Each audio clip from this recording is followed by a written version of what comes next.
life with confidence.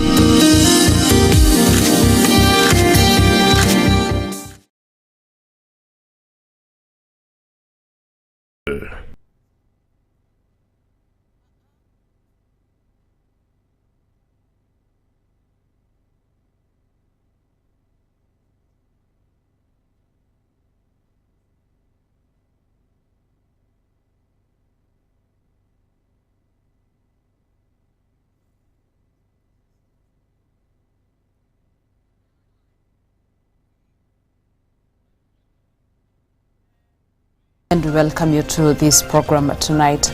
Now, President William Ruto has proposed the formation of a broad-based negotiating team to oversee the full implementation of the joint United Democratic Alliance UDA Orange Democratic Movement ODM agenda. Speaking during the ODM UDA joint broad-based parliament group meeting today, Ruto said that the broad-based team comprises members from both parliaments. Ruto further praised the broad-based partnership, saying that they have won most of the by-election seats in the recently concluded elections.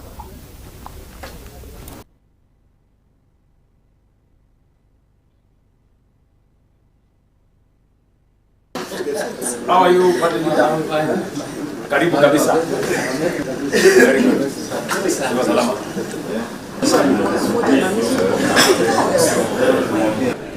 It is good to be back here at the Kenyatta International Conference Center, the birthplace of the Memorandum of Understanding between Kenya Kwanza UDA and ODM. Exactly 1 year and 3 days ago, my brother, the late Right Honorable Raila Odinga, and I agreed to work together in the national interest for the benefit of our country. I am encouraged that the ODM party, now under the leadership of Dr. Oburu Oginga, remains steadfast in upholding the principles Raila Odinga stood for. Together, we honor Raila's legacy through our continued commitment to the ideals he championed for the unity and advancement of our country. The MOU between UDA and ODM was built around a 10-point agenda, drawing largely from the recommendations of the National Dialogue Committee, or commonly known as NATCO. These agenda items address critical national issues, including electoral reforms, the cost of living, governance, and economic stability. We've been able to introduce the Police Equipment Modernization Program, which has helped us to crush terrorism and banditry. We've now suppressed the terror that was being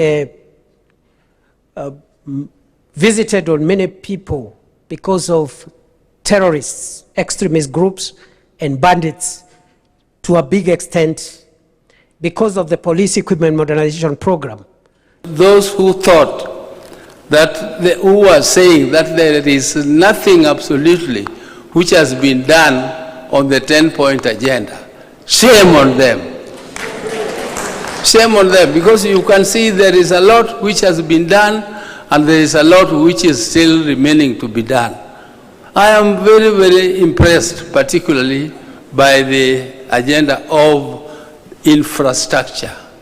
Kenya cannot really develop fully if devolved government is not fully funded for the development functions that it performs. I am grateful that it is said that the equitable share of revenue to counties has increased to 385 billion shillings in financial year 2024-2025 to 415 billion shillings in financial year 2025-2026. This is good. And it is projected to rise to 450 billion shillings in 2026 and 2027. We are happy about that.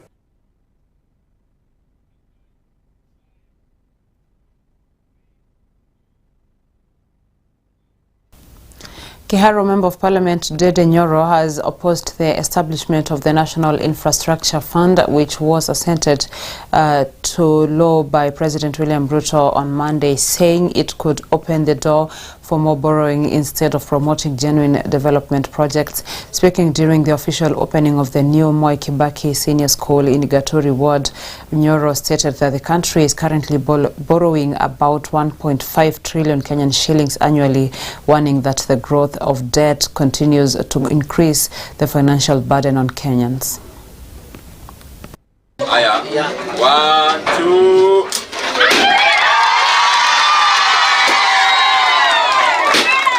The fact that the Kenya ililaunched jana, that fund is meant to borrow more money outside of the budget. Na sio vizuri tuendelee kubebesha Wakenya mzigo kwa sasa na tuwabebeshe mzigo hata wa kesho. Ni vizuri tuache hii mambo ya kukopa sana. Sasa nchi ya Kenya as we talk tunakopa trilioni 1.5 sasa. Hii kizungumiki tunapewa ati for every 1 shilling ati Kenya wants to crowd in another 12 shillings. It is another name of saying kwa shilingi moja Kenya inataka ikope shilingi ingine 12. So mimi nauliza viongozi ambao wenye wako, nani wamewaambia Kenya inaenda pahali ya kwamba sasa mnataka Kenya ibebe mzigo ivujike? Kenya tunahitaji maendeleo sasa, lakini also in posterity tunataka hii development.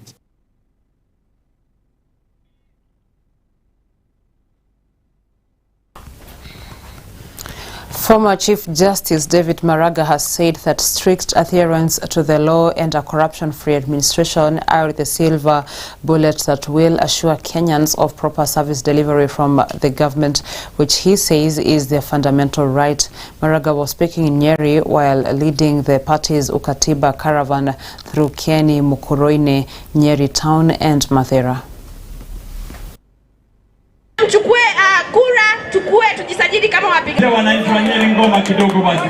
I am out to deal with the two main issues. Once I deal with those two main issues, everything will fall into place. I'll get everybody to obey the law. And obeying the law is obeying the law from the top to even the market center here. And the things will run smoothly. The second thing, and the major one, is to stop the looting of the public resources. That one I can do within a very, very short time, because what we are talking about is looting through the treasury. We will stop that on the spot, so that Kenyans can enjoy their fruits. The moment we do that, we will have money to have drugs in our hospitals. We will have money to go to schools. And then the other things will fall into place. Yes. You have asked me, how do I convince the Kenyans? The Kenyans, you know me. I have not been involved in any scandal. I'm not coming to steal from public resources. If that is what I wanted to do, I would have done that much longer, much earlier. So I am just coming to give the Kenyan back their country, which has been stolen. And you can rest assured, I am not one person who can be threatened. I only fear one person, God in heaven.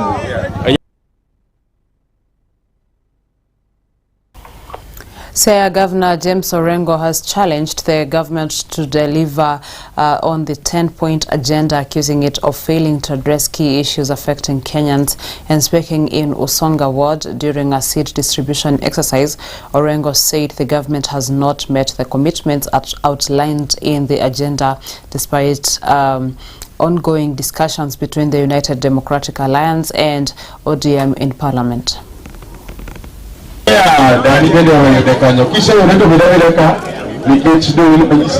If the President Ruto really loves the Luo community and ODM, let him not prevaricate. Let him come out clearly and give an offer we cannot refuse as ODM. Let him give us an offer that we cannot refuse. Today, I understand that the two parties in Parliament, UDA and ODM, are meeting to determine whether or not the point 10 agenda has been achieved. The clear assessment is that it has not been achieved. It's clear as daylight. Abductions have continued. Extrajudicial killings have continued.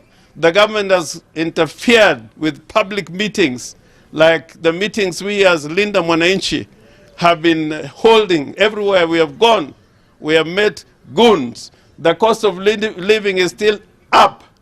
Debt is up. Everything is up. And those 10 points agenda, we are having a statement in Nairobi tomorrow to determine the real situation insofar as the 10-point agenda is concerned. The 10-point agenda must be actualized now. And if it was being implemented, we don't need to be told that it has been implemented. It should be self-evident. There are some people who are saying that the 10-point agenda is a matter of governance which is continuous. But we are saying abductions cannot continue. Extrajudicial killings must stop now. Victims of abduction and extrajudicial killing must get their right, they must get justice and must get compensation now, not tomorrow, now.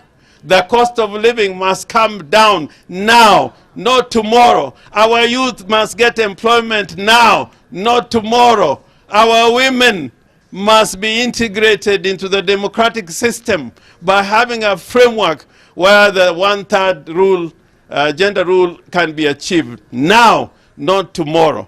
Therefore, we have an agenda with Kenya, we have an agenda with a nation called Kenya, and we are going to succeed. We are being led by ideology, by principle, by values. And God, if God is with us, nobody can stop us from doing what we are doing.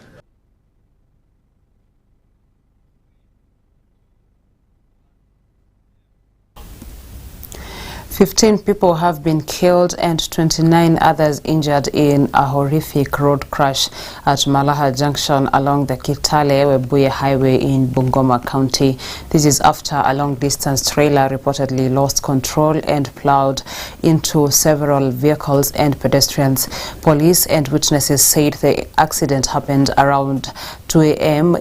Today morning when the trailer, which was traveling from Kitale towards Webuye, veered off the road and hit private vehicles and motorcycles that had been parked on the roadside. Kuna mtu aligongwa na pikipiki, alikuwa anavuka ng'ambo akienda nyumbani. Huyo wa pikipiki naye vile alianguka, kuna nisa nilimpitia akamalizia. Alafu wakati tulikuwa watu wa kwao walikuja kwa wingi, walikuwa napiga nduru hapo akilia mtu wao, lakini trailer naye katoka huko ikaluzi control na ikamaliza hao watu, ikagonga watu wote kwa mtaro. Tulishangaa sana jana wakati ajali imefanyika, mapolisi wakapita wamepepa watu wa Chang'aa na wakapita tu wakaenda. Sasa tukashangaa wanakimbilia watu wa Chang'aa na kuna watu hapa wamesirai wenye walikuwa, kuna wengine hawakuwa wamekufa hapo na hapo. Sasa maaskari pia walimesababisha vifo ya watu hapa, maana walichelewa kukuja kuchukua hao watu. Na hata mimi nilikuwa mmoja wao wafu, nilipona kifo. Naomba serikali kuje tusaidie hii barabara ituwekee pampu. Kutoka Lukulu kuna pampu moja tu. Hakuna saini yoyote ya kuonyesha driver slow down ama kuna nini mbele. Hapa kuna kona. Hakuna kitu imeindicate ati hapa kuna kona. Unapata mtu kwa mkuu, hata kari inatoka huko inakonga mtu.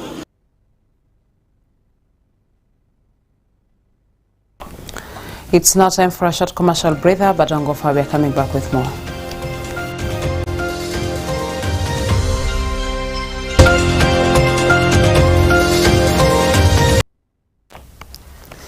Welcome back. Human rights defenders in Nyeri County have raised an alarm over a rise in gender-based violence cases, warning that the county still lacks a government-run rescue center for survivors. Activists led by Emily Mwangi said the absence of a safer shelter has left many victims without immediate protection and support.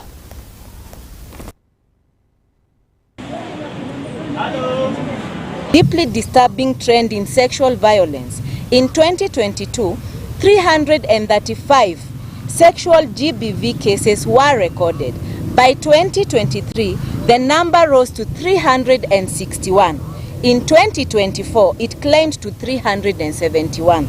Last year, 2025, sexual GBV in Nyeri reached its highest level ever recorded, 435 cases.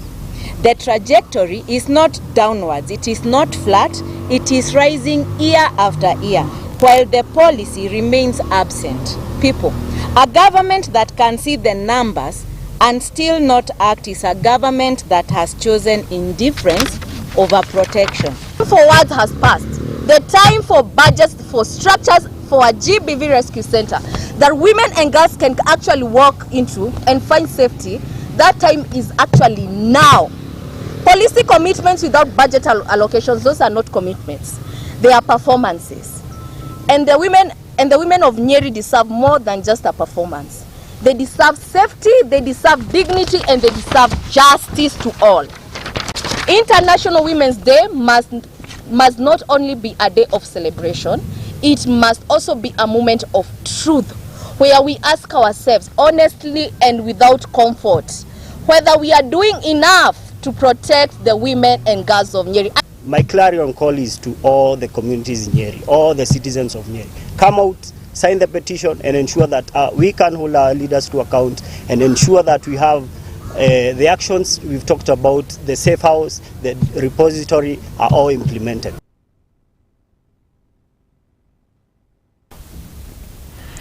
The removal of trade barriers and the ease of movement for livestock among African countries has been termed as the key intervention that will help harness the sector's full potential and address rising import bills.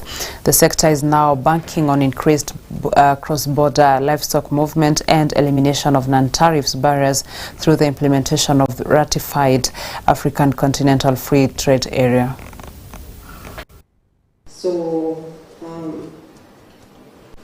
Africa has a huge animal resource potential.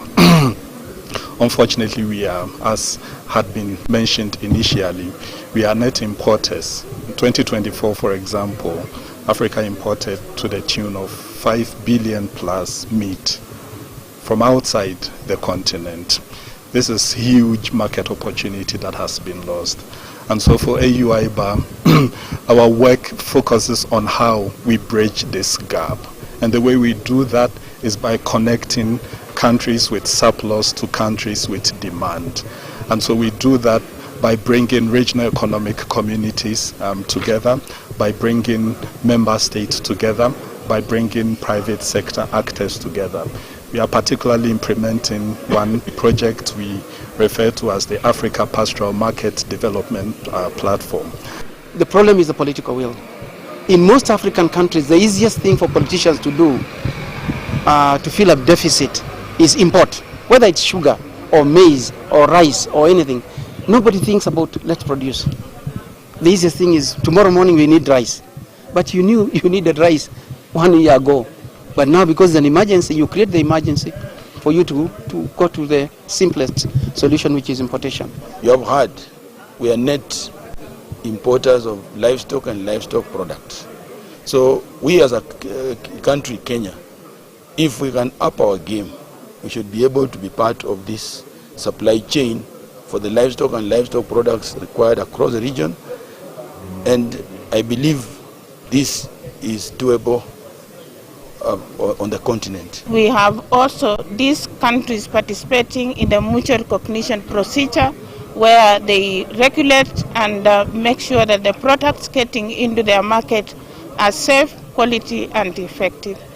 And this has been done for the last 10 years, and we are seeing now the countries are warming up to it. They are now participating, and even the stakeholders are now submitting quality products which are reaching the market in East Africa. I think we are in a good place because we have been able to negotiate all the instruments. In phase 1, we had the protocol on trade in goods, the protocol on trade in services, and the one on dispute settlement adopted rather.